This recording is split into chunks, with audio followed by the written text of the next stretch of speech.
I'm Trish Toby with WARC reporting to you live from Westchester, New York, where there appears to be some sort of mutant menace on the loose.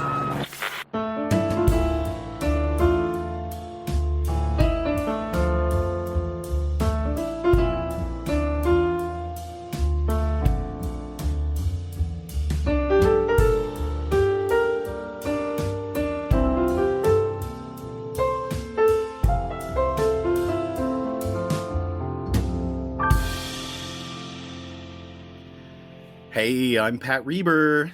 And I'm Matt Allcamp. And I'm Sine Wave Seán. And say it with us, Pete. Welcome to Mutant Menace. We slowed that one down.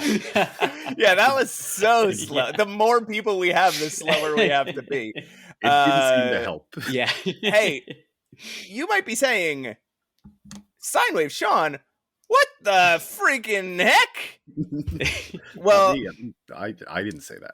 Here with us is, as we've been threatening for months now, we invited a listener on to help us recap what's been going on in the season so far. So with us from the Sine Wave podcast, congratulations on your 100th episode. Ooh, by the way. Thank you very much. Seán, thanks for being here. Yeah, thank you guys for having me. I'm very excited to talk about some X-Men. Our lucky winner. Yeah. Seán, have you done anything X-Men related this week? I've done a lot of X-Men related stuff this week, actually. What the? I also have my own podcast where we're watching through Jennifer Lawrence's filmography, and this week we recorded our X-Men Apocalypse episode. As part of that, I read a bunch of Apocalypse stuff. I read pretty much every appearance of his from his introduction up until like the late 90s, like nearly around 2000. And there's some holy cow, there's some crazy shit in there. Does any of it track to the movie? No, not at all. No. Okay. He's a different guy. So you're very much like me in that you will do massive amounts of unnecessary research. Oh yeah. For any project that comes up. 100%, yes. Do you force your friends to do it too? No, I think my co-host would actually kill me if I made her ever read another X-Men comic. So it's the only way I know how to have friends. Yeah. The only thing I know how to do with friends, the only activity I know how to do with my friends is make them do shit that I'm obsessed with. It's really our excuse to hang out. Okay. One more question for you, Seán. What's your history with the X-Men? What's your entry point? I have three, I guess, kind of entry points. Great. At like a couple of different It's like points. A pitchfork. Yes, yeah, exactly. Number one was, I think, as it is for a lot of people, the animated show. Yeah. I grew up in Ireland in like the early 2000s, and so like up until the 2010s, Ireland was kind of culturally about 10 years behind America with a lot of like media that we would get. Right, so, when I was a kid, the 90s animated X-Men show was still showing on Irish television. Amazing. And I was hooked. And then my dad, because of that, apologies if you hear the sirens in the background, by the way. That's right. We'll fix it in post. Cool. Chill. I remember at one point, I must have been like maybe like 8 or 9 years old. My dad getting me a copy of Wolverine by Mark Millar, including Enemy of the State and Agent of S.H.I.E.L.D., which... This is not his Old Man Logan run. This is before. John Romita Jr. Yes, run. Exactly. Yeah. Like, I think it's a little bit before Old Man Logan, I think. Stuff that like is far too violent for an 8-year-old to be really reading. Oh, absolutely. Absolutely. But that's what kind of locked it in for me. And then I kind of fell off it again, as I think a lot of people did in 2010s with, Avengers versus X-Men. For some reason, I read all of Inhumans versus X-Men and like continued to not like it as it went, and was just like, okay, we're done here.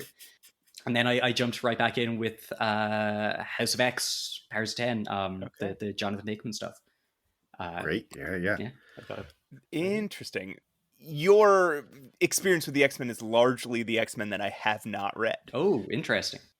Very nice. It continues to amaze me how influential that X-Men cartoon series was. Like, How many X-Men action figures did either of you have? I have exactly one. I don't know if it counts as an action figure. I have. I went to Legoland a couple of years ago in Denmark, and I was like in the shop. I was like looking for X-Men stuff, and the only thing they had was this weird like Wolverine in a Wolverine mech suit Lego figure. Like he always does. Yeah, his famous mech suit. Yeah. So I've got that. That's all I've got. Great. I had a ton as a kid. I think they're still in a bin because I passed them on to my son, and he was never a big action figure guy, but they're in a bin upstairs somewhere in his room. Pat, how many X-Men action figures did you have? I must have had like 10. There was one. There was one year, both Christmas and birthday, my list was just all X-Men toys. And at the time they were running like the TV series, but then X-Force was also pushing its own line. And I wasn't reading X-Force as a 9-year-old, but I was still getting the toys. That was the thing. Like I had a very random X-Men action figures. I didn't even know who they were. Like the character Random. Like there were so many characters that my first exposure to them was because that was the cheapest action figure. Yeah. Okay. What are we doing here today, Pat?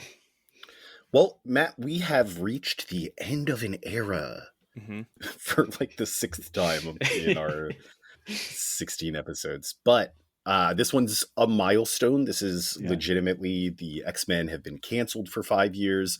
Obviously, if you've been listening along, we have been finding them popping up in other people's comic books here and there over the stretch of 5 years. And as far as we know, the X-Men are still canceled. We saw their inception. We saw the birth of the X-Men. And now it's suddenly stopped. What we wanted to do is create sort of an entry point. If we are 3 years from now and you're like, I want to listen to this podcast, I don't want to listen to 200 episodes of it. We want to create some entry points along the way for people to be like, okay, I'll start here and catch you up to where we're at. So here's how I figure we're going to do this. I wrote little recaps for each character and their arc up till this point. And we'll go through those, and then we will go through each of the villains they faced thus far. And hopefully, by going through those 2 lists of things, we will try and we'll see if we've got it all. And we have Sean here to keep us on track. To remind us of all the dumb shit we said about these guys as we went on. Yeah, I'm great at keeping people on track, so... That's right. He is a guest, but he's also a contest winner. So. I love that we're continuously keeping this up. Like, if you win the contest, you get the ultimate prize of doing some work with us. Do I get like a no prize? Is that what this is? This is what a no prize is. No one knew that no prizes meant you had to talk to Stan Lee for an hour. Tell me what you like about the comics. But they didn't have podcasts back then, so it was just a phone call. And you were just like, you were a little kid, like, God, I really want to get off this phone. I hate this. He honestly, this is very similar to his hiring process. Well, yeah, he was hiring like 14-year-olds and stuff, right? Yes, they just wrote into him and talked about how much they loved comic books, and it'd be like, come in for a meeting. All right, here's what we're going to do. We're going to talk about the X-Men. So in the first 16 episodes and 66 issues, we met the X-Men, learned their origins, and watched them grow from whiny little kids into semi-skilled adventurers. So let's talk about their character arcs. Number 1, we have Hank McCoy, the bubbly bouncing beast, a former football quarterback with the power of big feet and hands. Well, But also, they're size 13 feet. yeah, not that big Not of feet. that big. But also, size 13 hands is pretty big. That is. Yeah, do they have hand sizes like that? I don't. They must for gloves, right? Yeah, of course. Yeah. As the Germans say, the hand shoe. He also has the powers of agility, balance, strength, and other ape-type stuff. He started out as the Thing Light, but grew into a brainiac Greenwich Village hippie, left the X-Men twice, and then he got a job at the Brand Corporation and turned himself into a big blue furry monster. In the process, his colleague, Dr. Carl Maddox, died. He also dated 2 women, a nerd named Vera, who also dated the Mimic, and a babe named Linda Donaldson, who secretly worked as a spy for the Secret Empire. Now he's no longer with the X-Men, and he's blue and furry. I love Hank's arc with like Bernard the Poet. Bernard the Poet is one of my favorite characters in these early X-Men issues. He is so much fun. He is fun. He's only in about He's only in like 3 or 4 of them. Yeah. And in each one, he's on in about 2 panels. Yeah. So this is a character that exists in about 6 to 7 panels in the entire Marvel universe, and he makes such an impact. I love Hank. Like, there's like 3 or 4, like multiple of these times. Hank is just like, "Hang on, Bobby, quiet. I think I'm starting to understand what he's saying, and I kind of like it." I think that's so funny.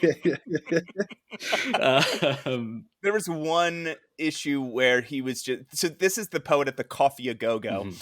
Their open mic, I guess. And there's one issue where he's just reading a shopping list. That's his first appearance, is that, I think. Yeah. Yes. That is... Stanley's take on beat poetry of the 60s. I pictured a lot like, have you seen So I Married an Axe Murderer? No, I haven't, but my parents love it. The movie is great. It's a blast. That's funny because we're like the same age. So. You got fucked, Pat. Yeah, that was pretty sick, Sean.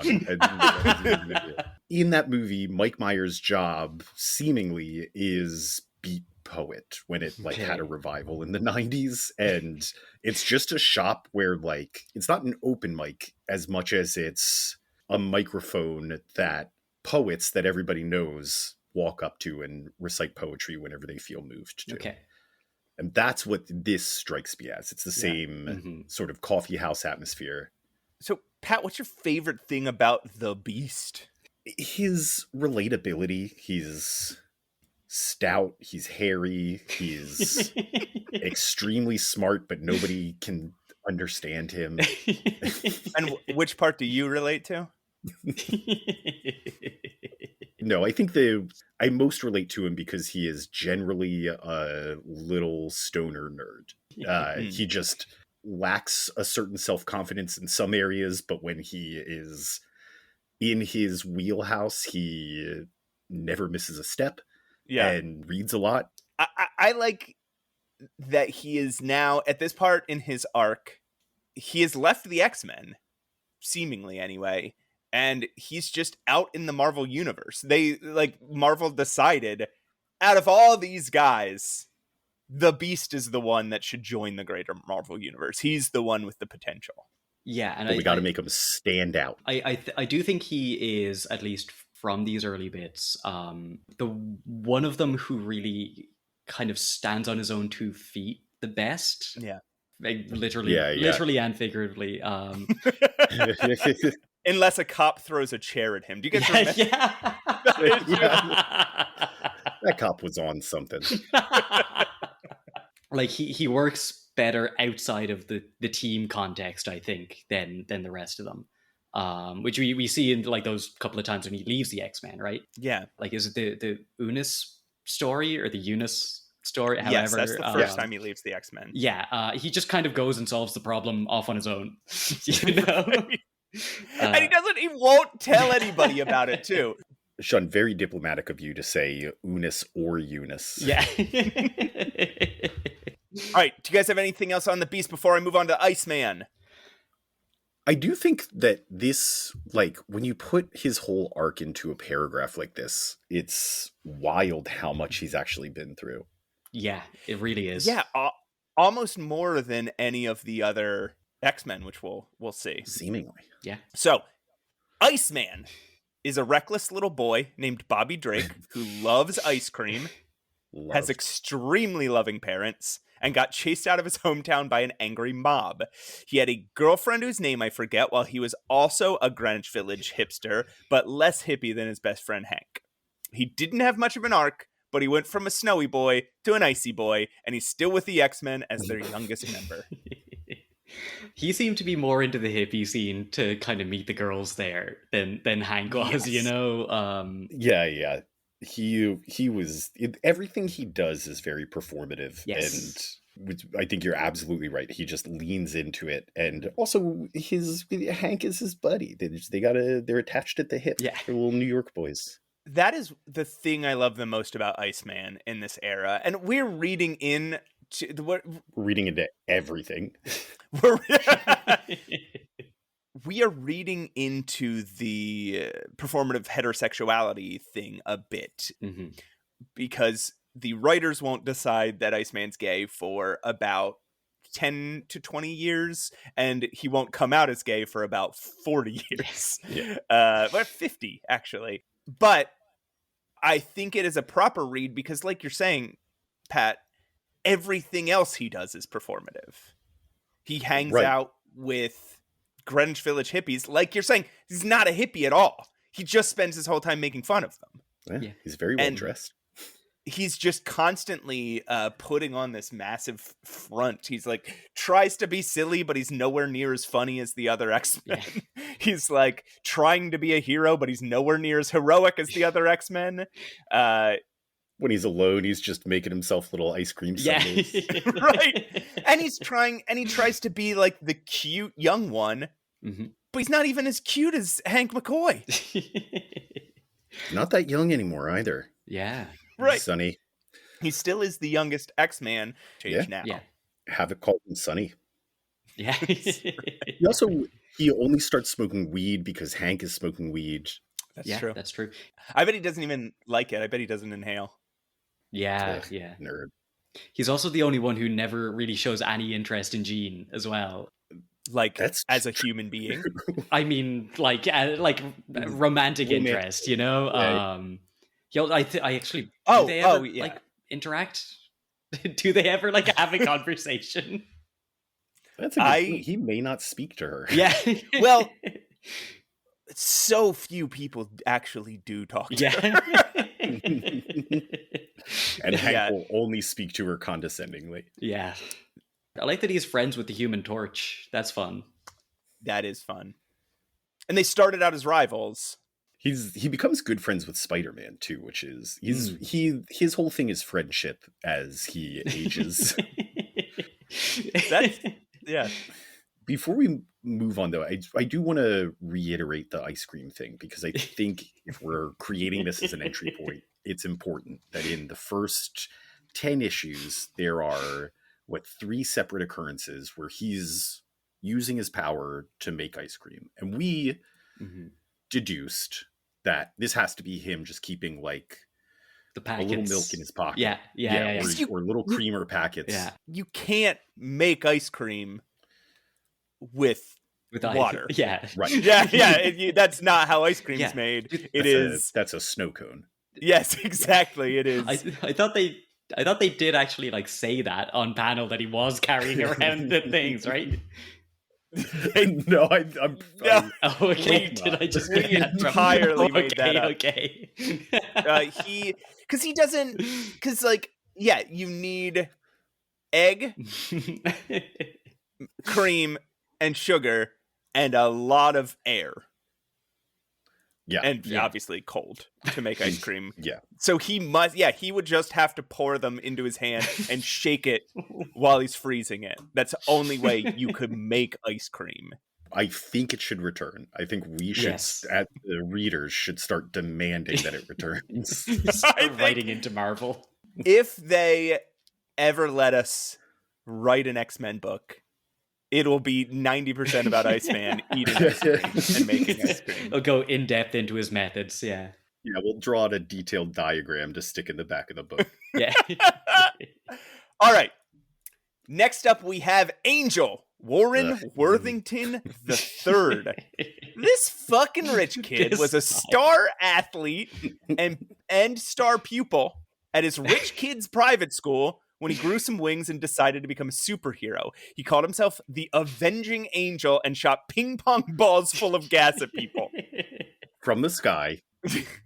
He's reckless and throws himself into every fight and gets knocked out immediately. He died briefly and was brought back to life by Magneto and put into a new costume, which turned out to be a trap. He once spent a day hanging out with a Golden Age Marvel hero on an island because he forgot he was supposed to be saving the X-Men by summoning the Avengers. Now he's an active X-Man and he's dating a woman named Candy Southern. You guys bring this up every now and then. It really is astonishing how many times nets get this guy. He still hasn't come up with a contingency. Yeah. Carry a pocket knife. Yeah. He cannot figure out nets. This guy is just so bad at fighting. And I have to assume that the writers figured out, just wings isn't a great power, especially because every other hero we invent can fly. Yeah. Every hero we've invented for the past 10 years besides the X-Men can fly. So can fly and yeah. Exactly. So why did we do this? Mm-hmm. And so they just have him, they're just like, we got to take him out of the fight as quick as possible so people don't realize that the most he can do is fly around in circles above their heads. And he usually fails at that. Yeah. When I was a teenager, I wrote a little X-Men comic. I wrote and drew a little cute. X-Men comic that was about the original X-Men. And in it, Angel would just spend every fight just flying in circles and yelling, "Wee!" while everyone else fought the bad guys. It's just functionally what he does a lot of the time. Yeah, exactly. He's just having fun up there. He's also just infinitely rich is another thing we're learning about Angel. Yeah. His parents get abducted at one point and they think I don't think they ever figure out that this isn't just one of the help being rude to them. That's right. That's right. They get kidnapped by Magneto and they're just like, who was that guy? This is not the experience I was expecting. Him keeping wearing the Magneto suit, as cool as it is insane. It is the best looking Angel suit, but it is if your arch enemy makes your superhero costume and gives it to you, maybe don't wear it especially because we learned it was like a super technical trap that was sapping his energy away. He must have noticed there's a lot of circuitry in this thing. Oh well. Yeah, because it otherwise does just look like every other superhero costume, It must be pretty tight. Yeah. It also, he must have noticed his power getting sapped, right? Yeah. Also, what power? He's just got wings. He's just like, oh man, every day I lose a feather. Right? Like, what power can be sapped from Angel? He's also, here's a fact you didn't mention, Matt. He's the only X-Man to get chloroformed.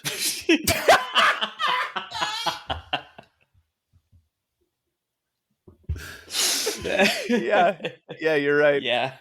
He does always bounce back, except for the one time he died. He does always bounce back Most from of the time whatever damage he takes. Yeah.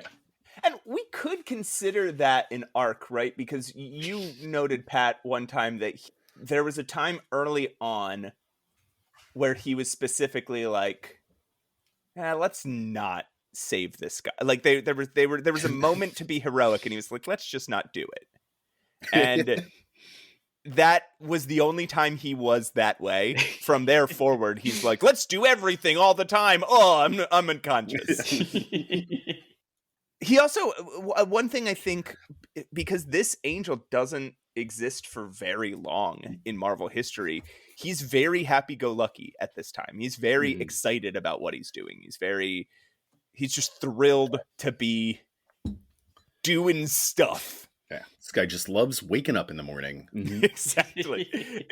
And that'll only be the case for another, I think, 10 years, and then it'll never be the case for Angel again. Yeah, so. once Apocalypse gets his hands on him, it's real bad for Angel from there. So let's enjoy this idiot Angel while we can. Yeah. All right. 4, we have Cyclops. He loves to get hit in the head. He's also the leader of the X-Men. Those are the 2 most important details of him in order. We have a working theory that he's immune to brain damage because he's taken so much of it. His name is Scott Summers, and he grew up in an orphanage, having been separated from his little brother Alex due to unknown circumstances. We have no idea what Cyclops' real origin is at this point. Yeah. When his optometrist ratted him out for having weird eyes, he ran away and almost became a supervillain before Professor Xavier rescued him. After that, he spent a ton of time brooding and training, so he's kind of the most talented and powerful X-Man right now. For a long time, he was afraid to have friends because if his eyes aren't covered by ruby quartz, powerful red force beams shoot out of them uncontrollably, and he doesn't want to blow someone's head off. Slowly, though, after a dumb love triangle with Angel, he and Jean Grey started dating, albeit coyly. He was also very briefly a reporter on news radio.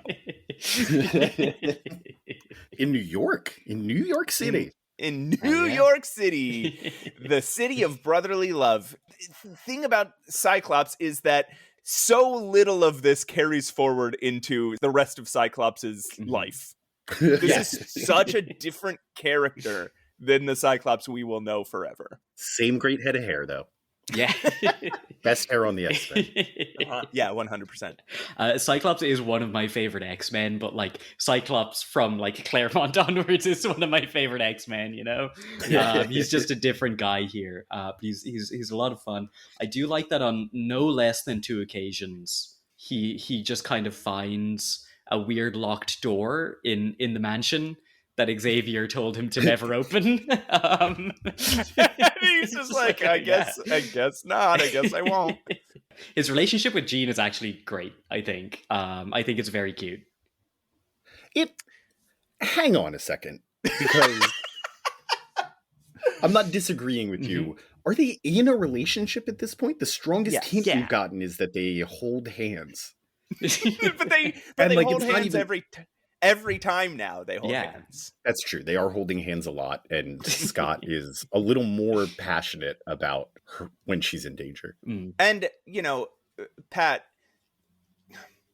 you'll find this out one day, but when you've held hands with a woman enough times, or man, when you hold hands with another person enough times, a bond does begin to form, and I'm married. Yeah, my wife and I hold hands. So you do start to learn. You do start to get closer to them. You do start to get, you know, like eventually, holding hands that much leads to things like kissing. So you have that to look forward to. Yeah, I mean, some of the things about Cyclops that I think are important here are that he is very awkward. Yeah, he does call people Mister. Yeah. Which weirdly, why is that the character choice that is stuck from like issue 1 until 2025? It's because he is such a respectful young man and a rule follower. It is the worst thing he can think to call somebody sarcastically Mister. Yeah. I mean, and he does it like I'm sure he would call Galactus Mister. Like he just calls everybody Mister.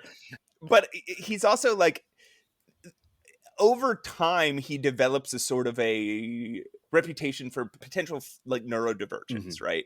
And you can kind of see the origins of this here. Like different writers handle him differently. In some writers' hands, he's like a quippy badass. But in most writers' hands, he's kind of just an awkward, shy kid.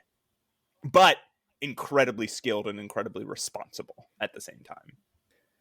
In one writer's hands, he believes in demons. All right. So let's move on to a character we're going to have even less to say about, unfortunately. Wait, I'm going to stop you before you move on, Matt. Please. One thing, again, if you're just getting into this right now, I think a fun fact that you can tell people about Scott Summers is that he was originally named Slim Summers. That's a good X-Men cred fact. And future writer, like Claremont will use that as like, he's called Slim as a nickname, and often a derogatory nickname. Yeah. But originally his name was just Slim Summers. Yeah, Wolverine still calls him Slim all the time. Not in a respectful way. No. and I want to stress, if you haven't listened to the episodes, his origin story does involve his optometrist ratting him out, and he was briefly a radio news reporter. These are true. I didn't make those up as jokes. Yeah. Our fifth X-Man is Jean Grey.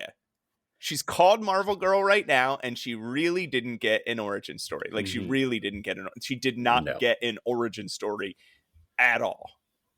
Every other character got an origin story. She did not. She was the last one to join the X-Men. She was telekinetic until Professor X taught her telepathy somehow. She's also a college student, or was. It's unclear. She was briefly a fashion model in New York, and she's really good at sewing, but only does it off panel. This is legit all we know about her. That's all we know about her. She dates Scott Summers. She spent some time with a terrible guy in college, right? What was that dude's name? Oh, fucking we'll get to him on the villains list. Okay, great. Fantastic. Yeah, she just doesn't talk. She never talks. And when she does, it's just exposition. Yeah. She doesn't do anything. She's not a person. Or she's like thinking about how much she like wants Cyclops to be in love with her. Yeah. When she does talk, the rest of the X-Men go, all right, female. Yeah, right. Yeah. Sometimes she'll have a clever idea and people just like roll their eyes at her or yell her idea over her right afterwards. The only big character decision she makes in this series is that she knows, we'll find out about Professor X in a second, but when Professor X pretends to die and hides for like 2 years while the team completely falls apart without him, she knows he's actually alive and hides it because he asked her to. That is the like only... That and going to college are her only 2 character choices in the entire 66 issues. She gets one really great moment in the Dark Era where the X-Men are trying to fight Spider-Man. Not fight Spider-Man. They're fighting him in an attempt to talk to him. Yeah. And she just uses her telekinesis to freeze him in place. Why doesn't she do that to every villain all the time? Also, that issue ends with him kissing her without her consent and leaping through a closed window. I forgot about that. Jesus Christ. Spider-Man does not come off well in X-Men. No, he doesn't. No. There is one issue that I think lends itself to a character moment, or one that I can read into at least, which is... At one point in the issue, she is telekinetically sewing. She's pulling needle and thread through a series of holes. Later in the issue, she is disassembling and reassembling an AK-47 telekinetically. For some reason, the big moment that stands out to me from the couple of issues of this I've read is, I think in the first Avengers crossover issue, there's a point where she's about to fall down a hole and she just telekinetically puts a log in the hole, so she stands on that instead. And it's the only agency, the only thing that she does without a man telling her to do it in that whole issue. Oh my god, yeah, she doesn't... It takes her a really long time to realize she can levitate herself with telekinesis. But she can do that now. Now she can kind of fly. And I don't think from here forward anybody makes a big deal of like, oh, Jean can fly now.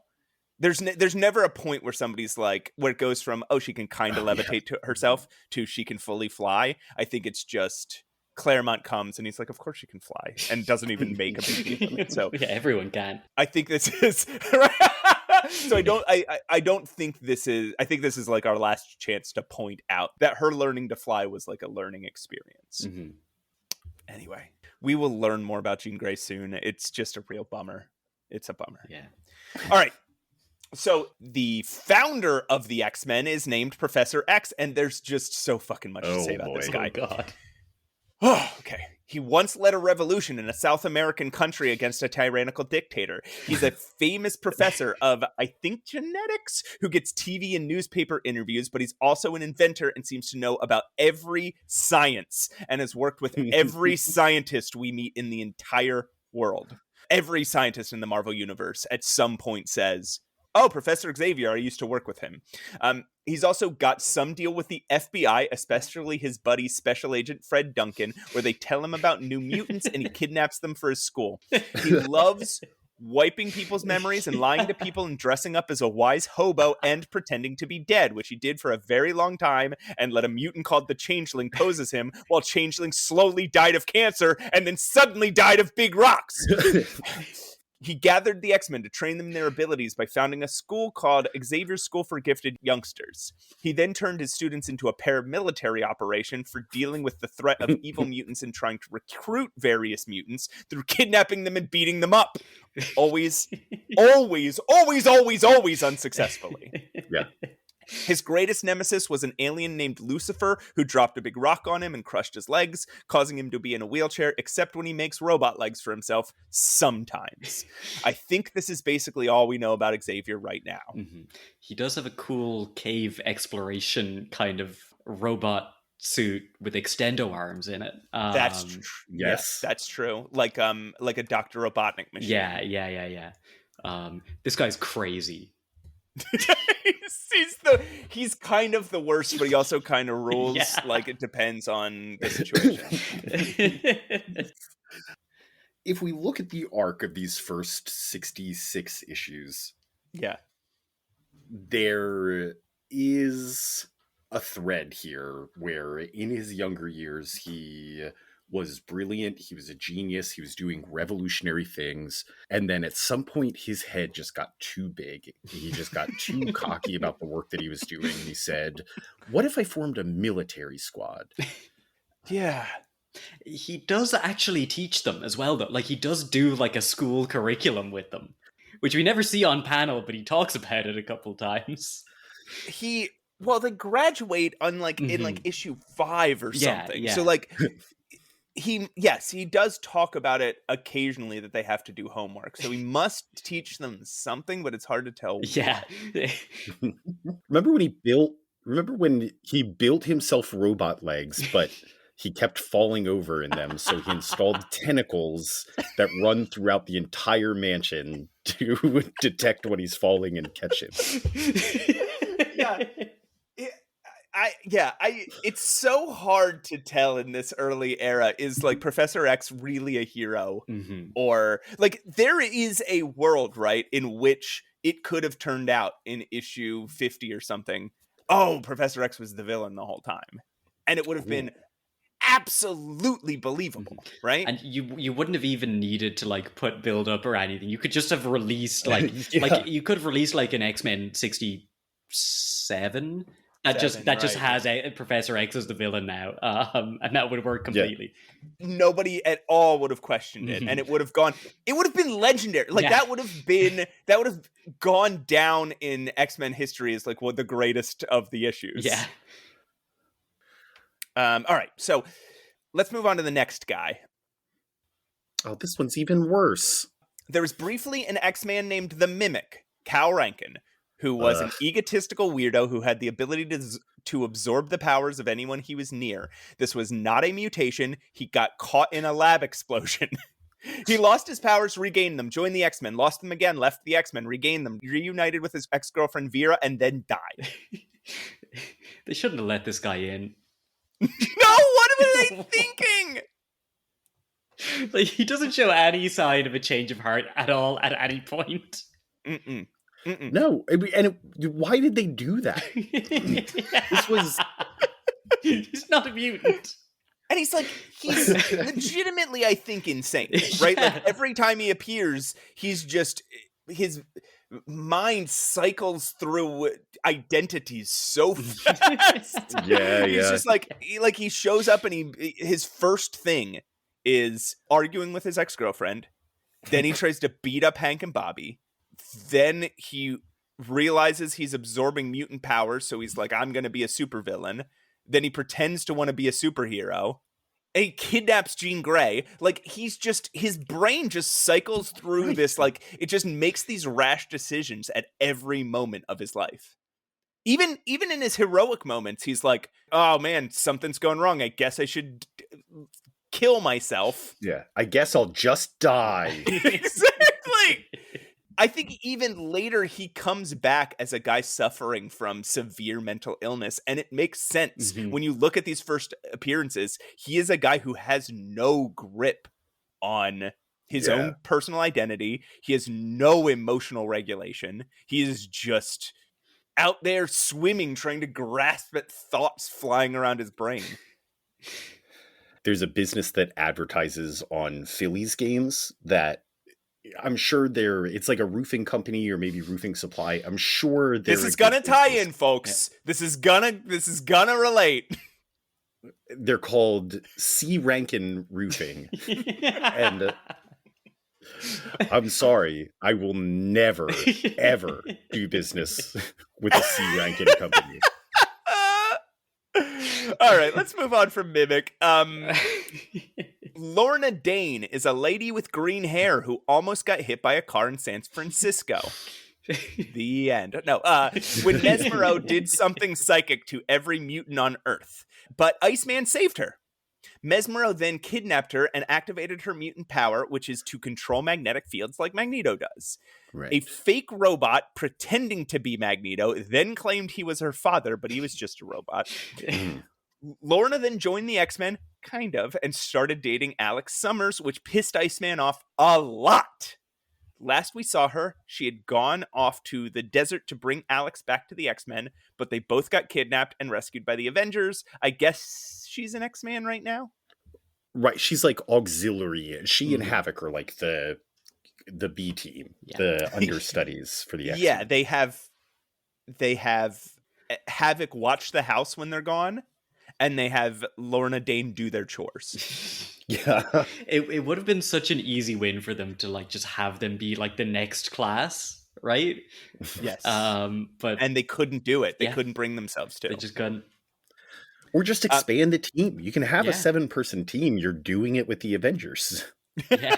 Right. I like the idea that there's this one issue where the setup for it is that Lorna Dane is going out to the desert to find Havoc, who is ran off because he's afraid of his mutant power or whatever.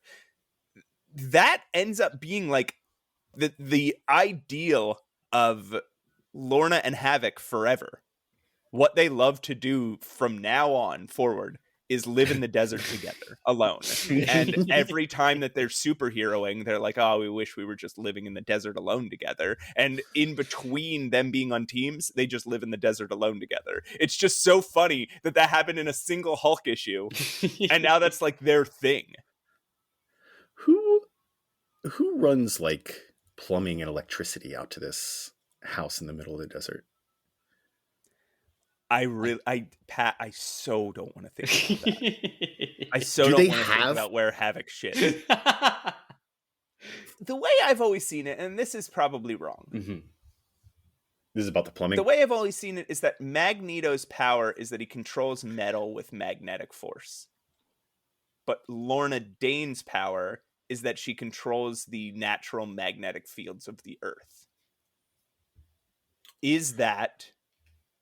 First of all, is there any difference? And second of all, is that 100% wrong?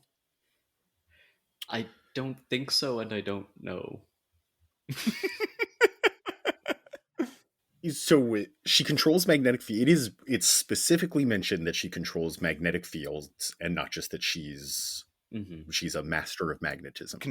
So she controls magnetic field, naturally occurring magnetic fields, where to me, if Magneto wants to control magnetic fields, he has to like reach into the core of the earth and move the metal that's causing the magnetic fields.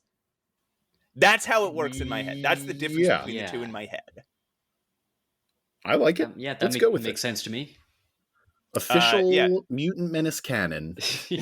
Right, yeah. Whoever's writing the X-Men right now, Jed MacKay and Gail Simone, that is the truth now. Mm-hmm. All right. Finally. I want to say, I do think it's cool that Lorna Dane has a lot more character, has more personality than they ever gave Jean. Yeah, it is nice to have a female character who does things. Yes, and who has opinions. Yeah. Even if they continuously make her do chores, she's got thoughts and she shares them. She is not nearly as handy with a rifle, though. All right, the final X-Men of the first 66 issues is a man named Alex Summers, Scott's younger brother. He reluctantly became an X-Man named Havoc after... Okay, this is weird. Just bear with me. Yeah. There was an archaeologist pretending to be a pharaoh who claimed his mutant powers were linked to Alex's and that they were both suppressing each other's powers. Long story short, he's now a mutant who can absorb solar radiation, store it in his body, and release it as a super powerful force. Like Cyclops, Havoc is terrified of what this can do, so he fucked off to the desert to be alone until his true love, Lorna, showed up and convinced him to come back to the X-Men, but they both got kidnapped and rescued by the Avengers. I guess he's also an X-Man right now. A very brief aside, the all pharaohs being mutants thing is wild. Yeah. Crazy. Yeah. Yeah, so when Havoc...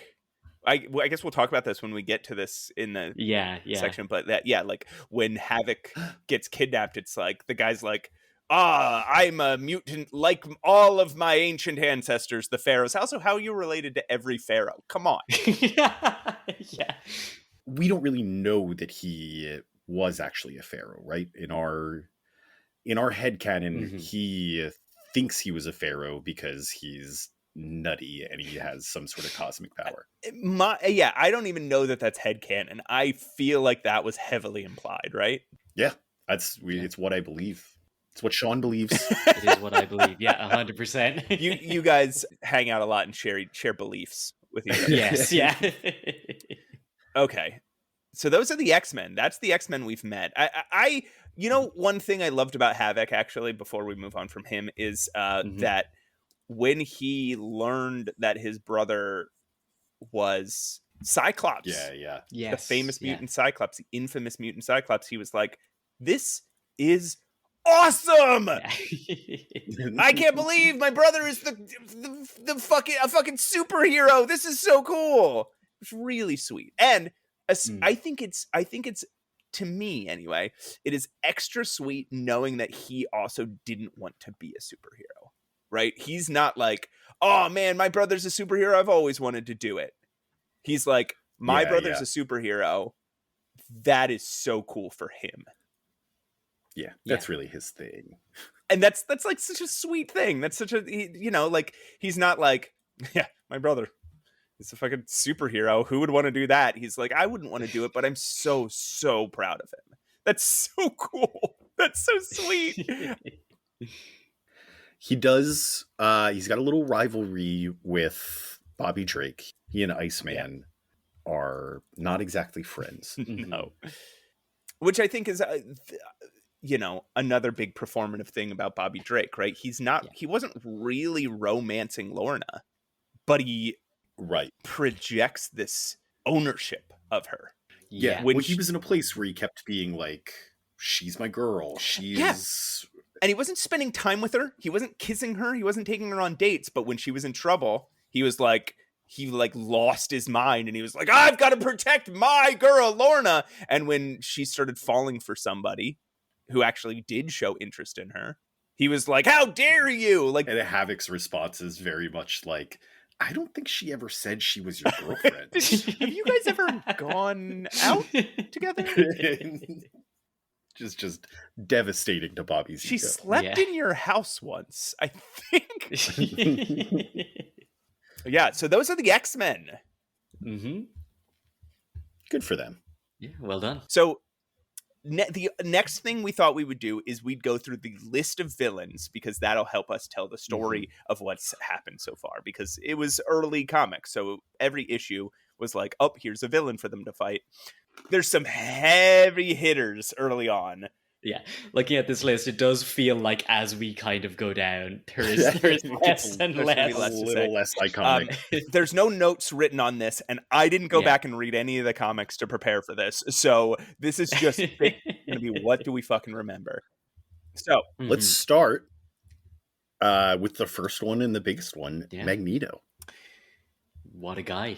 Jeez, Sean. Like, this may be influenced by later stuff, but I'm kind of a Magneto fan. Magneto is the first villain. He's taking over a nuclear base, and he kind of seems to imply, he doesn't say a real motive, but he implies two alternative motives. One, that he thinks that the existence of nuclear weapons is a threat to mutant kind. Number two, that he thinks by taking over this nuclear base, he can take over the world. Yeah. For mutants. Yeah. Yeah. And he kind of goes all in on the taking over the world for mutants thing later on. Yeah, that's not restricted to issue one. Right. He continues to want to enslave humanity. Yeah. The most clear statement of his goals so far. Yeah, he doesn't seem to have an ideology quite yet. He almost seems to think of him being a mutant and his relationship to other mutants as being a key to power, rather than being something like, rather than, the opposite, the power that he has being the key to preserving mutant kind. Yeah. Yeah. And speaking of that power, he does for some reason have like psychic powers as well. Yes. Right now he can project his mental Hold on. presence. Pat, you said right now. I want to stress now he is a little baby infant. Oh yeah, they all turn into babies. You're absolutely right. He's, as of right now, he's a little baby infant. A miniature Magneto. He has become a little baby infant in a Magneto helmet. Can't wait to hear how they address that in the Claremont run. Yeah. I assume he doesn't stay a baby infant forever, but right now he is a little baby infant. I think he does turn into a baby again. Yes, later on. But I think you're right. He's got crazy eyes. Yes, he does. He has an iconic costume from issue number 1. Yeah, the helmet's there, the cape, the armor. I hate to admit it because I hate the guy, but he's got a great head of hair. Yeah. We've been seeing it more and more recently. Yeah, he's got this, here's the thing that I want to say. When Chris Claremont saw Neil Adams drawing Magneto without a helmet on, Chris Claremont he looks like a hero. And that informed the entire next chapter of Magneto's life. That's so cool. Just, he looks so good without a helmet on. It's like, kind of looks like a hero. That is interesting. Yeah, he also does a lot of experiments in this era. He creates a lot of mutants. He hangs out in the Savage Lands a lot. Right. Hangs out in the Savage Land. He experiments on what he calls savages to turn them into mutants. And he creates, we'll talk about them, but he creates a whole bunch. Yeah. And later he discovers a secret book written by a secret civilization that allows him to make an ultimate mutant who eventually turns him into a baby. What else do we want to say about Magneto at this point? At this point, he's just like a megalomaniacal evil man. He does assemble the Brotherhood. Yeah, you're right. Yeah, that's true. He tries to put Blob on it, and Blob wants and Blob is into it until Magneto throws a bunch of cannonballs or something at him. Yeah. And then he's like, what? I'm leaving. Yeah, he promises to never fight the X-Men ever again. Yeah. I believe he's died twice. I believe he has been sent to some sort of imprisonment from which he can never escape 3 times. And I'm pretty sure he's just been assumed dead or left for dead another He's 2 been times. he's been taken to outer space twice. Kidnapped to outer space. Oh no, the second time we assume he got away. But the first time, he was kidnapped to outer space and then left without his best friend. Yeah. All right, second villain. Let's keep Second going. villain was the Vanisher. He was a guy who could disappear and reappear other places. He was a teleporter. And just by virtue of being a teleporter, it made the entire criminal underground worship him like a god. Yeah. Yeah. And form an army. Form a criminal army. He had a very clever exploit of the law. He understood that you can walk up to a police officer and say, I'm going to commit this crime, and they have to help you. Because there's no law against saying that you're going to do it. And they have to help you. You have to help me. I'm the public. I want to commit a crime. You have to help me.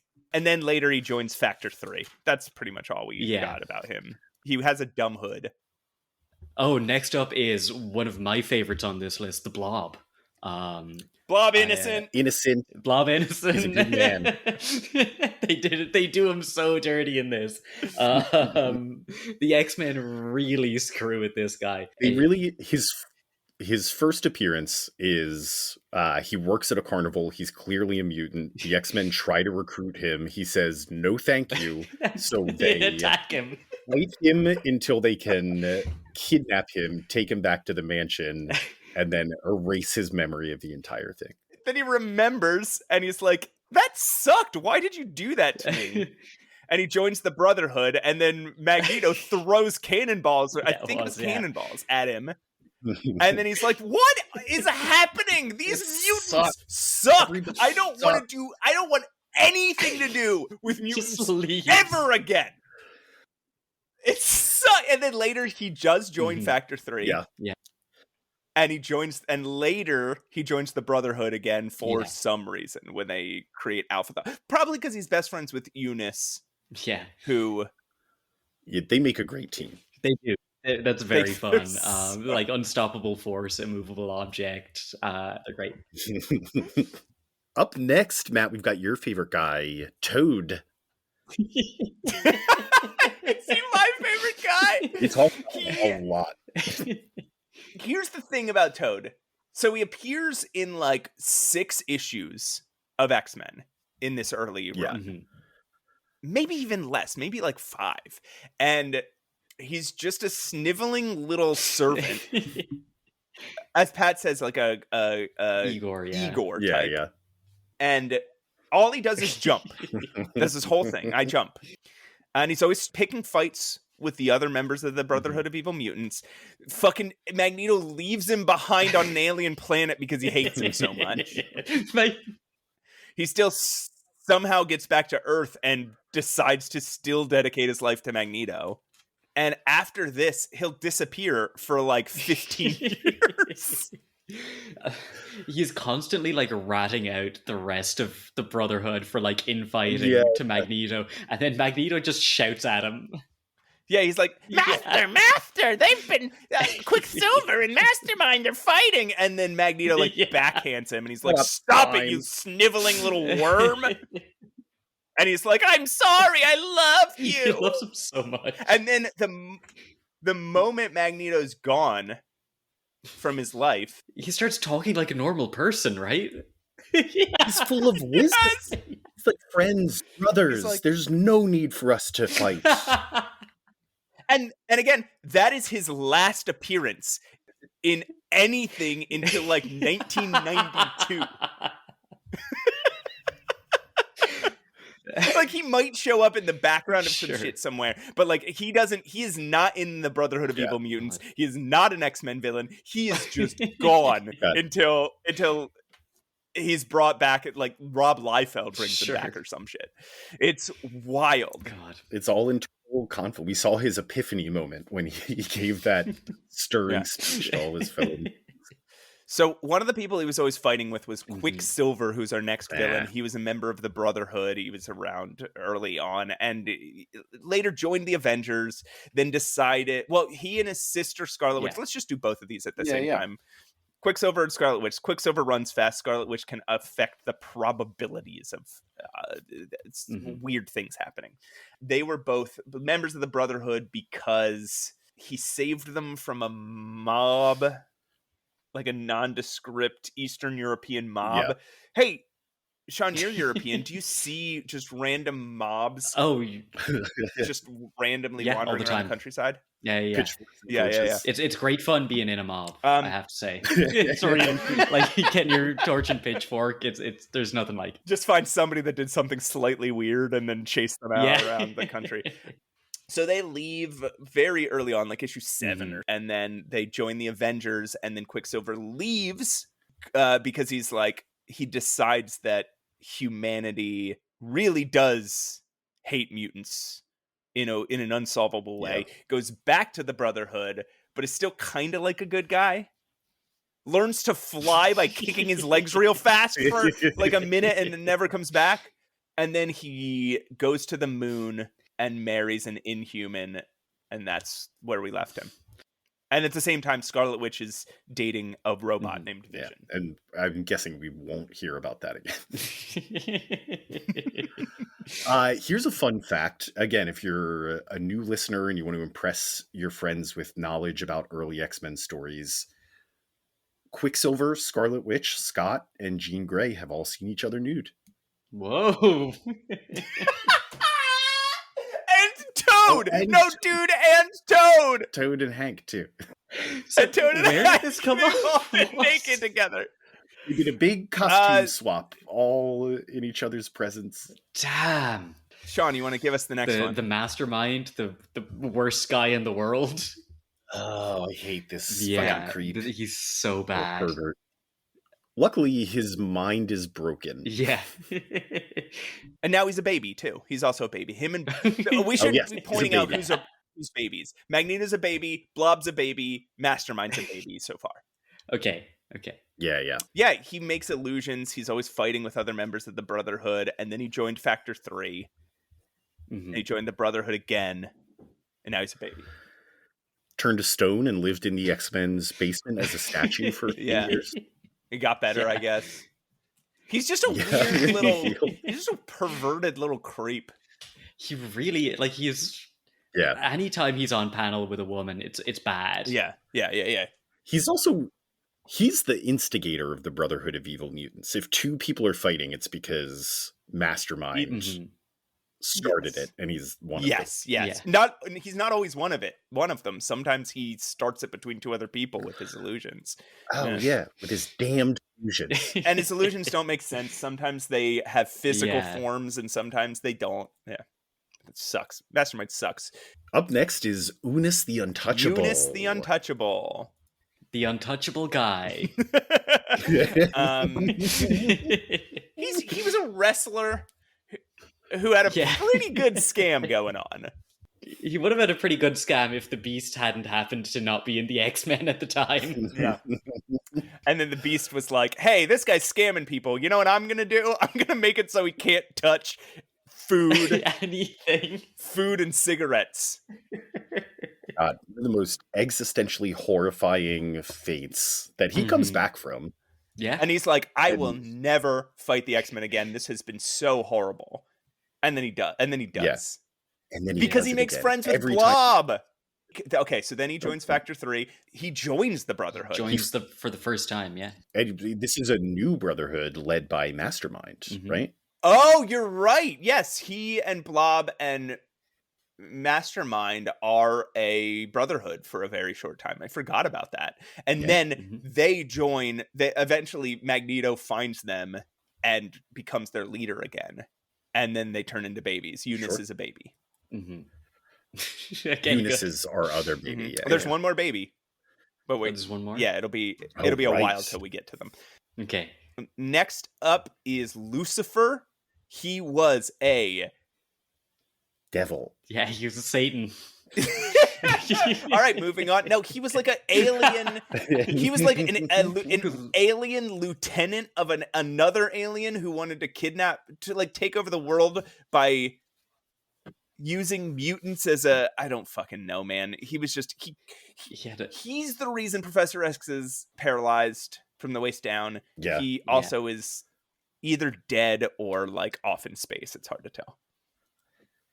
Hands down, worst hats in the X-Men. Yes. Yeah. Oh wow, you're lucky, Sean. I'm up for Magor the Killer, last of the man-ape tribe. Now, is it man-ape tribe or mayonnaise tribe? Magor the Killer, last of the man-ape tribe. No, it's man-ape, not mayonnaise. I try to say it neutrally. Man-ape tribe. Man-ape tribe. I assume this is from the like Khazar stuff. You're damn right it is. He is Khazar's first established villain. Okay. If you don't count the Khazar stories of the 30s. Okay.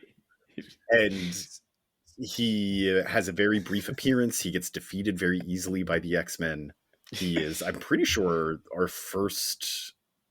our inaugural member of the Loser League, which we'll get to in a little bit. Yes, before there was even a Loser League. We were treasuring this man. Does he only show up once here? Like, he's not in any of the rest of them, right? Surely he can't be. He ends up being a continuing Khazar villain randomly, but nice. We'll never see him again. Up next, God himself, the Stranger. The X-Men fight God at some point. Actually, they don't even have to fight him. Yeah, they chat with God and convince him not to fight them. And then God... Is he the one who traps Magneto and Toad in space for a while? Yeah. God is an alien who joined the Brotherhood of Evil Mutants for like half an issue until he realized that Magneto was a dick, and then he kidnapped Magneto and Toad to space to study mutants. It feels like end.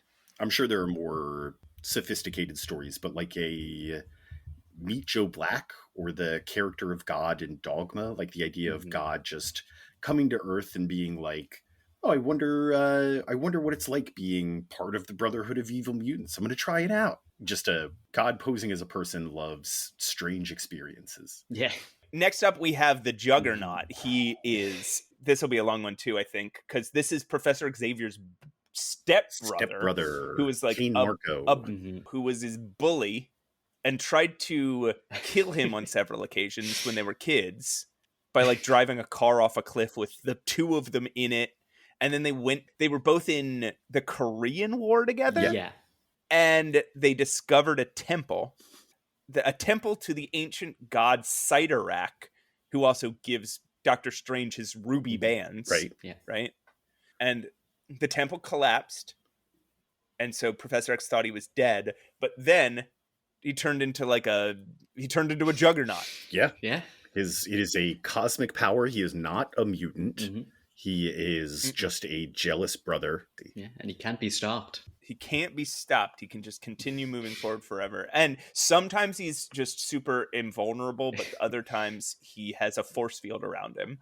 Sometimes if he loses his hat, he loses his powers, and other times if he loses his hat, it just makes him vulnerable to psychic attacks. Yeah, and I think you guys mentioned that like it feels like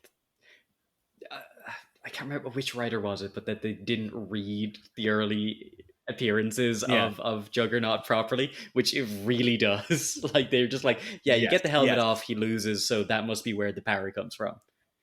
Sometimes he has beautiful beefy calves, and other times they're covered up by brown armor. We've been saying calves, Matt, when we're referring to his thighs. Did you realize that? Oh, he has beautiful beefy thighs. A little inside secret for anybody listening to the bonus episode.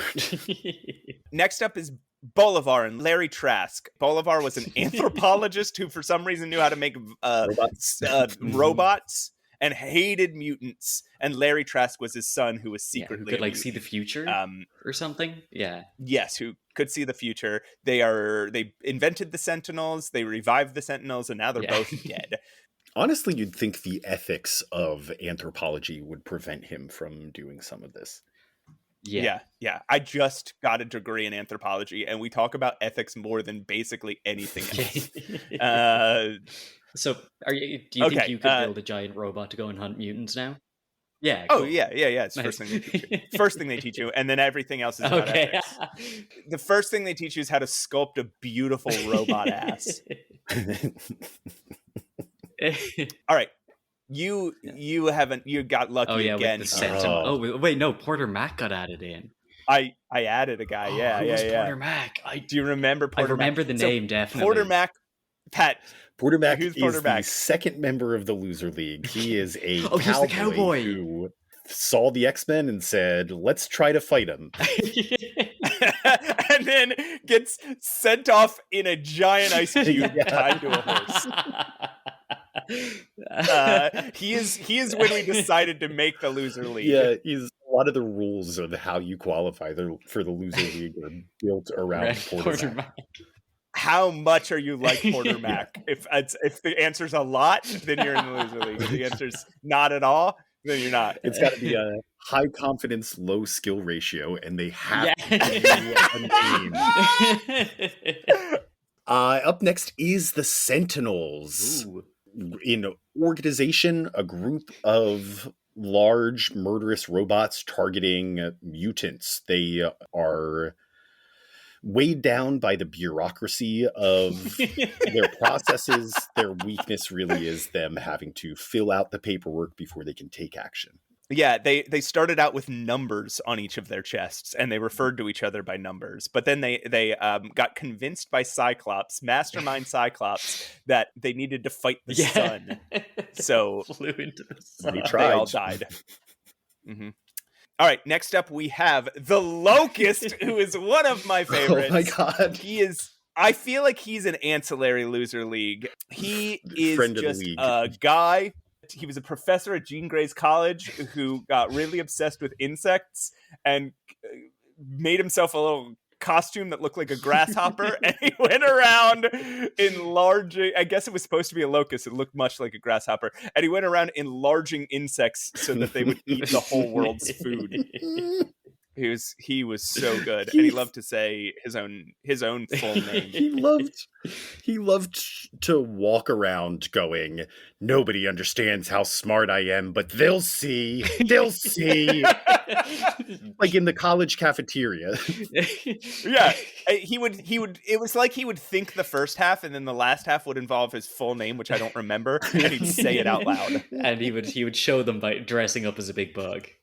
Yeah, exactly. All right, you got lucky again here, Sean. Ted Dickhead Roberts, another from college. Fucking guy. This dude. This guy is the main villain of the first 66 issues. He's awful. He's terrible. Touches Jean without the moment he meets her. Grabs her by the elbow. Mm-hmm. I've seen that. I know that move, Ted. Offers to buy her an orange drink. What is it? We don't know. Don't drink it, Jean. Don't drink it. Friends, close college pals with Cal Rankin. Yeah, an absolute. He gets some head injuries, and it rolls when it happens. He just for like 15 issues, he'll just show up randomly and be fucking annoying for 5 panels or an entire issue. His brother's a piece of shit too. Raymond or whatever his name is. We'll get to him. We'll get to him. Next up, we have El Tigre, aka Kukulkan. He was just he was a guy who dressed up as like a South American cowboy. Okay, yeah. He's got, what was his sidekick's name? Tolok and Ramon. Yeah, right. and Tolok and Ramon, and he was mean to them, and then he became a god for a second. And this was also the first instance of Cyclops waking up from unconsciousness in a museum with police pointing guns at him. This will happen twice.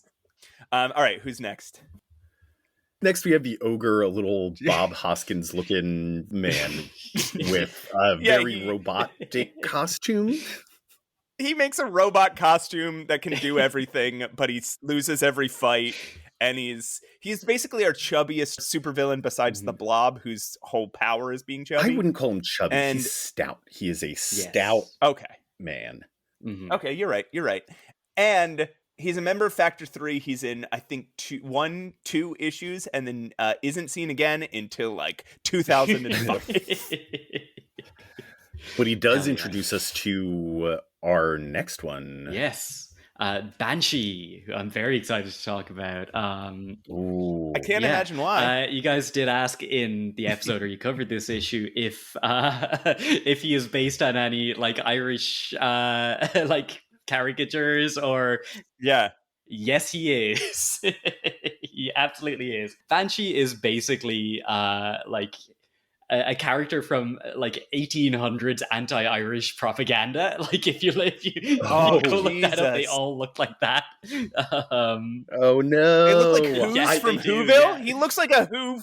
He looks like a Who from Whoville. Like his get the fuck out of here. His upper lip goes straight into his nose. They all look like that. Yeah. We had no idea. We were asking why his face looked like. There is a note in our notes for that episode that says, "Why does his face look like that?" That's. Oh, that's so fucked up. Yeah, like nobody looks like that, you know. No one on Earth has ever looked like that. It was like they just.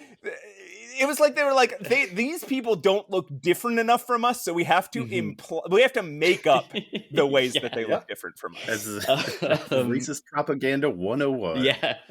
The Banshee, he's got screaming powers. He hangs around in tobacco shops a lot. I love that when we first meet him, he's hired for a heist. He helps the ogre commit that heist. They go back to their secret lair, and the ogre's like, "Now don't go off on any missions of your own. This is just an ogre banshee thing." The next immediate thing he does is goes and robs a tobacco shop because he's out to buy tobacco. The funniest thing about the Banshee is that everywhere he goes, he has to scream. In order to fly, he has to scream.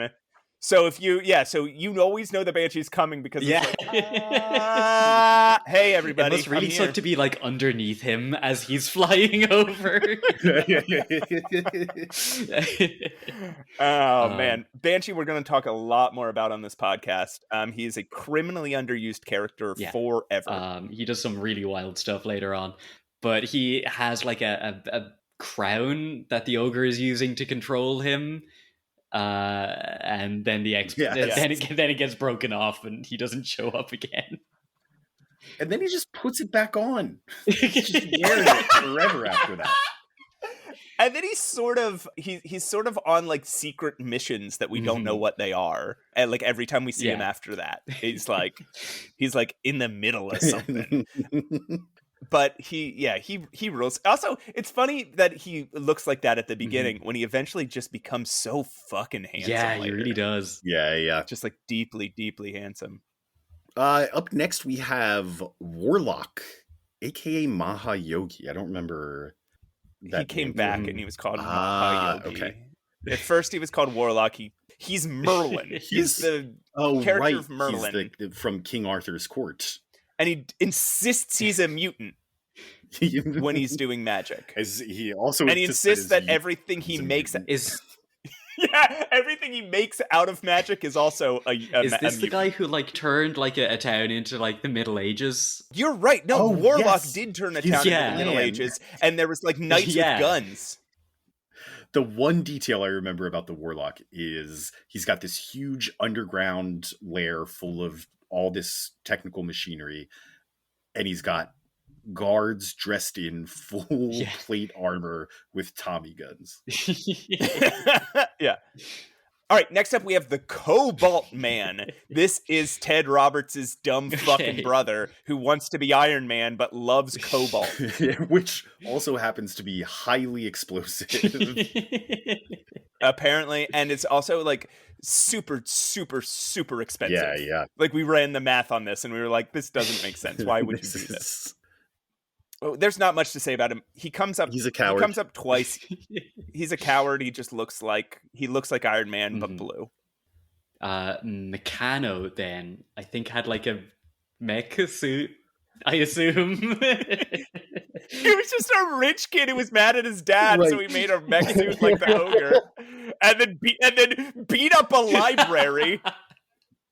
And then it was supposed to be a tearjerker ending when he was like, "I'm sorry, Dad. I just didn't get your attention." God. Yeah. He also, hang on, he drives a VW Bug. It's very, very specifically mentioned. Ooh, this next one's controversial. The Changeling. AKA Professor X. Yeah, the Changeling. So we first get to know Changeling as part of Factor 3, right? He's serving the Mutant Master, who we'll get to in a moment, as basically his envoy. It's not sommelier. What's the word I'm looking for? Yeah, sommelier is a wine his guy. sommelier. So that's where we first meet him. He gets soundly defeated, or no, I'm sorry, Mutant Master gets defeated. Changeling has a bit of a change of heart and then fucks off panel. Yeah. Mm-hmm. Yeah. And then it turns out that he is... Yeah, go ahead, Sean. Yeah, that he has been impersonating Professor X, but also has on several occasions uses his telepathic powers. Yeah, because Professor X gives his telepathic powers to Jean and Changeling so that he can pull off the grift. So Changeling's dying of cancer. And so or a mysterious illness is what he says. And he's like, what can I do? I don't want to be a villain anymore. And Professor X is like, well, I'm working on this like alien invasion. So you can pretend to be me while I spend some time thinking. Yeah, because that's the alien invasion from like right from the end, right? Yes. Yeah. It's very convoluted and it's very stupid and clearly wasn't intended to be that when it was happening. Though it is interesting that Changeling does disappear off panel. Okay, so next up is, speaking of when Changeling disappears off panel, is the Mutant Master. He was an alien who was both Lucifer and Changeling's leader, right? Or am I getting this wrong? Yeah. I am getting this wrong. He's not Lucifer associated. He just looks a lot like Lucifer. Yeah, he has the same... Right, and Lucifer also had a leader that was also an alien, right? Anyway, he's a fucking alien in a costume who's pretending to be a mutant, and he's gathering together Factor 3, and then he pulls his mask off, and he's a big monster alien. That's the it. End. Yeah. There's so much build-up with Factor 3, and then it's just that. Yeah. All right, Sean. You get all the best. The real Frankenstein. Okay, so for some reason, I guess Roy Thomas decided that it would be a fun story to be like, actually, Mary Shelley's Frankenstein was a real thing, but it was a robot. Yep, basically we get Frankenstein, with the entire backstory of the story of Frankenstein.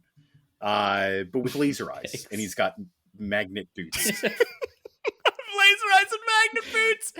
Yeah. Up next is Grotesque with a K.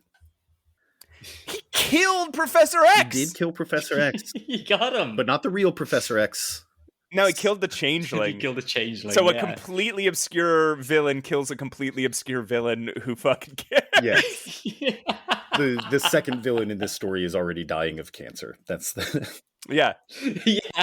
He speeds it up a little bit. He's just a guy who lives underground in like an ancient, advanced technological society. Yeah, somebody else found a similar...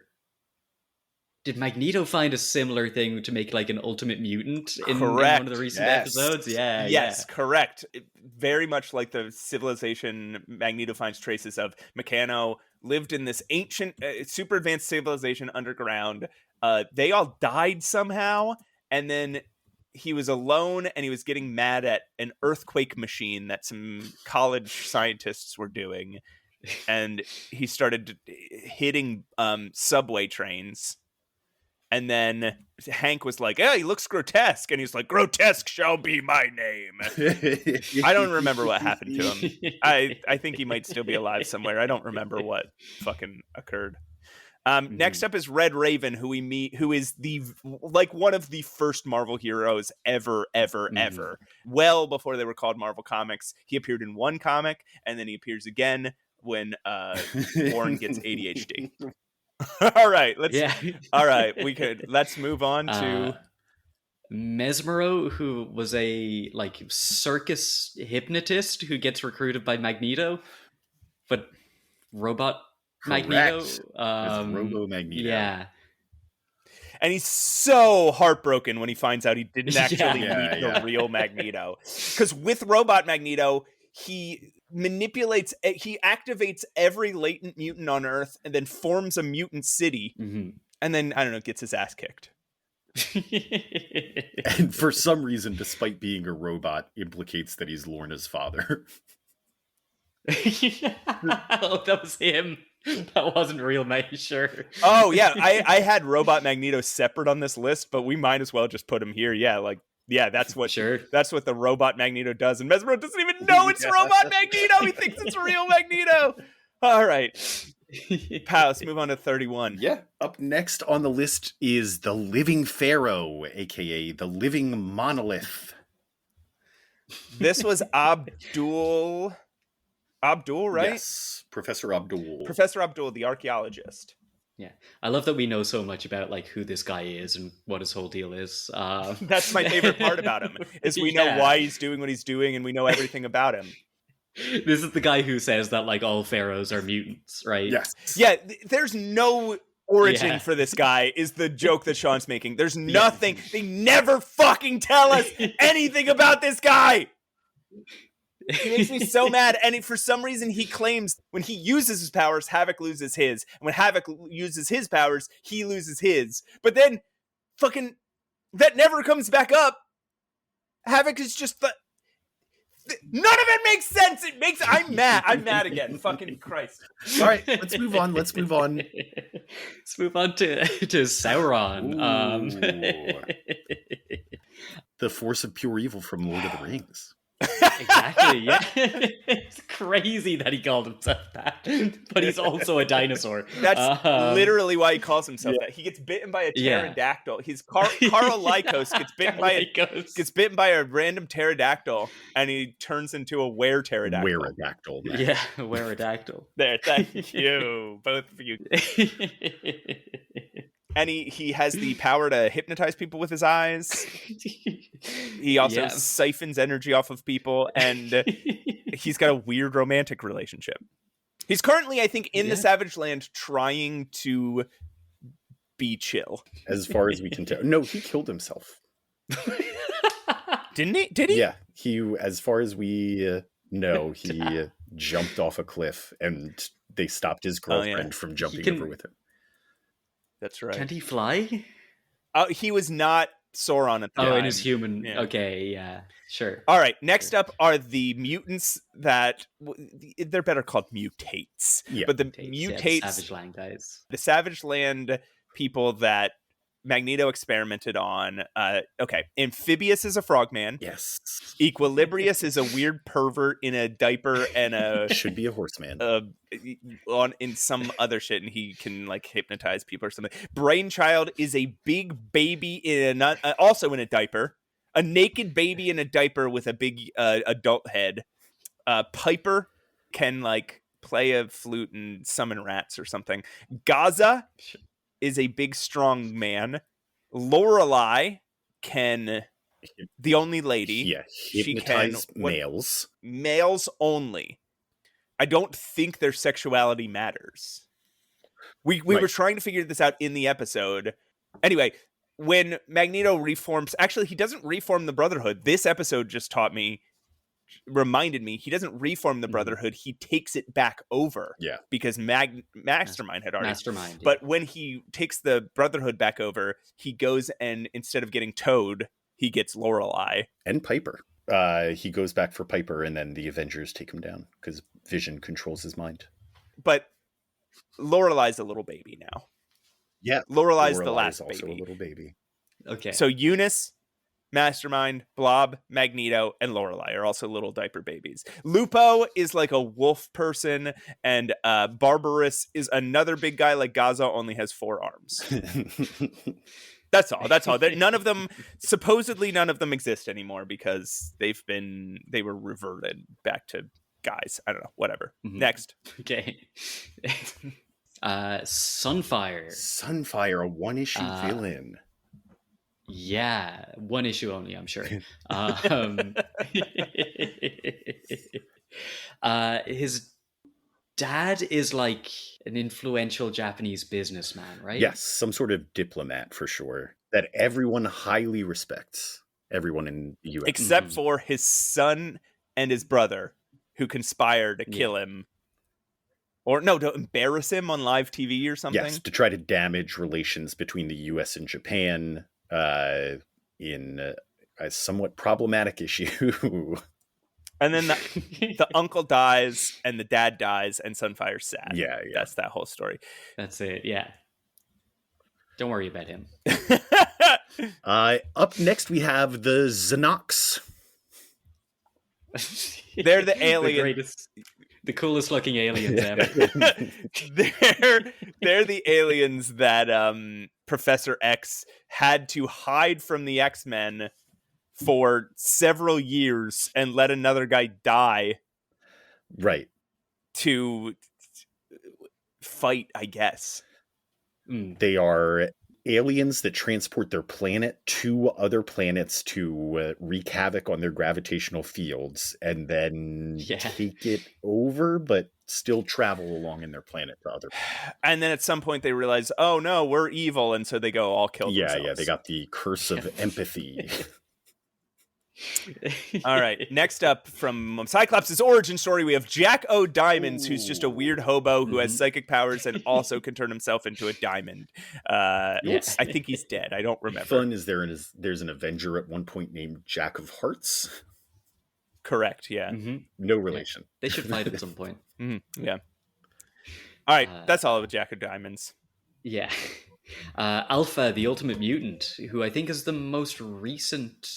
villain you guys have gotten to? Correct. He's the one who turns them all into big babies. Right. Little babies. His head grows too big. He out-evolves humanity and he flies off to space on his own tower. Yeah. And then we've got a bunch of villains that were just other villains, that were just villains from elsewhere in the Marvel Universe that the X-Men encountered, like Namor, Count Nefaria, Porcupine, Unicorn, Scarecrow, Plant Man. The Eel, Super Adaptoid, Puppet Master, Blastar, Mole Man, Tyrannus, Quasimodo, also known as Computo for an issue. Yeah. So, Matt, do you know how close I was to buying you a Blastar action figure for your birthday? Oh, wow. Have I seen you since my birthday? I don't have my birthday present yet. I got a birthday present for you right here, and you can show it off on the podcast whenever I give it to you. Okay. I don't know. These were all attempts to bring the X-Men into the Marvel Universe. Almost all of them were bad issues. Almost all of them failed. The Namor one was kind of cool. And it was fun to see Porcupine. It was fun. Yeah, it was fun to see those villains, the Count Nefaria's gang of villains, Porcupine, Unicorn, Scarecrow, Plantman, and the Eel, but they were stupid. It was all just... all of those were kind of failures. We have had a lot of different creative minds involved in the X-Men. So as far as writers, we have Stan Lee, we have Roy Thomas once, we have Arnold Drake, we have Mike Friedrich, we have Roy Thomas again, we have Denny O'Neil. Yeah, and then we had the artists. I don't think this is a complete list, but Jack Kirby, Werner Roth, Ross Andrew, Don Heck, George Tuska, Jim Steranko, Alex Toth, John Buscema. What? I said, yow. John Buscema, Sal Buscema, Neil Adams. Yeah, an interesting set of artists, all just kind of like the superstars of the Silver Age. Yeah. And of course, Artie Simek on letters. Artie Simek on letters. Yeah. So, yeah, I mean, it's been an interesting journey. I think that covers basically everything we've covered so far. We expected this to be much shorter. I do have... as usual, Matt, one more thing I would like to cover before we move please. on, and that is our loser league. We talked about it a little earlier. Yeah. A list of one-off appearances from people who tried to fight the X-Men and embarrassingly failed. We already mentioned Magor the Killer, last of the Mayonnaise Tribe. We also already mentioned Porter Mac. Who else do we have? There was a fat android called the Defender. I don't remember him. Right. He's sad. He's sad about the purpose he was created for. Rock and Redbone were part of the Satan Saints motorcycle club that fought the X-Men in the Coffee A Go-Go. Real losers. Does anybody remember Zorok the Outcast? No, not at all. I do. He lives in the Crimson Gem of Sidorak. That's right. Dr. Strange had to send them there to meet him, and he, again, just stood no chance against Cyclops and Jean. And finally is the Man Menace. The Man Menace is an interesting one, Matt, for two reasons. Number one, he comes up in the Dark Era. This is not actually in an X-Men comic book. And number two, he's not named in the comic itself. On the cover, it says, and for people who are struggling to remember, it was, you know what, never mind. I'm not going to, it's too much to recap. But on the cover, he appears and there's a little caption that says, "Beware of the Man Menace." This is the only time he's given a name, but we're counting it and wrapping him into the loser. Yeah. Stupid. All right, well, that's our story so far.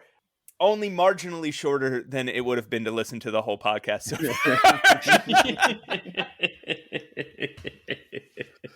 I conceived of this thing as like an hour. There's so many guys. There's so many guys in here. It's unbelievable. And none of them are tied to each other. So it's like they're all individual stories. I didn't even think of like how. All right. But Sean, thank you for being a trooper and hanging in with us. Yeah. Thank you for coming and discussing. Thank you guys for having me again. Sine Wave podcast is very, very funny. If you're not listening to us, you should be listening to it. I think by the time this is out, the X-Men Apocalypse episode should be either out or like coming out the next day. Oh, so hell yeah. Go listen to that. Mm-hmm. Go listen to that right now. Hell yeah. And how do we end the episode when we didn't read an issue? I mean, big thank you to Krills Wilson for the music. Big thank you to Trish Tilby for the voice of Julia Selly, or maybe the other way around. Might be the other way around. I don't know. Please email us. We relish your emails. Please email us about anything. mutantmenacepod@gmail.com. Please follow us. And share the show. Yeah. Share that. This would be a good episode to share because, you know, it's an entry point. Yeah. Like, subscribe. And Sean's funnier than us. So, like, it'll be a real good entry point for you, for new listeners. And as we say every episode... Thank you, Sean. Thank you, Sean.